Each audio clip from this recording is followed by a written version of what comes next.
Bwana Yesu asifiwe, Bwana asifiwe. Pia nyinyi watumishi wa Mungu saa zingine kaeni serious. Ukiona tu mtu kidogo amecheza tu wimbo ambaye anapenda, unaweza kusema huyu hajaokoka. Huyu anajifanya, anajiita ati mtumishi wa Mungu. Na ukienda makwao wanasikiza hizo ngoma. Bwana Yesu asifiwe. Kaeni serious ili watu ambao wajui Mungu wamjue huyu Mungu.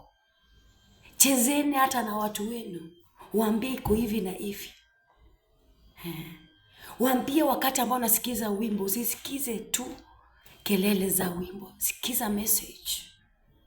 Weka watu karibu, yani wakondozi weke karibu. Usijifanye mwokovu sana kwa madhabahu na ukienda nyumba yako watoto wako nasikia vitu yenye hata haifai.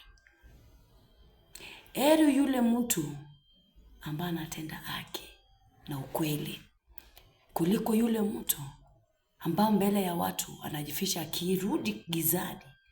Kila ambao alikuwa nakataza ule mwingine anafanya. Kaeni serious wakati wengine. Maana Yesu alikujia watu ambao wajokoka watenda dhambi. Hakukujia watu wazuri. Ndio posa Mungu akaleta wokovu kwa yule tu atakubali kukufa. Kaa nami nitakaa ndani yake na yeye atakuwa ndani yangu. Bwana Yesu asifiwe. Na wale ambao hawajakaa ndani ya Mungu, tutafute njia ya kuwafuruta ili wajue Mungu sio Mungu wa ubaguzi, sio Mungu wa kiburi, sio Mungu ya majivuno, ni Mungu wa upendo. Kama hauna upendo ndani ya roho yako, utafanya kazi kila mwezi na upate mshahara. Hiyo ndio mtu ambaye anasema ameokoka na ana upendo. Unafanya kitu na upati faida.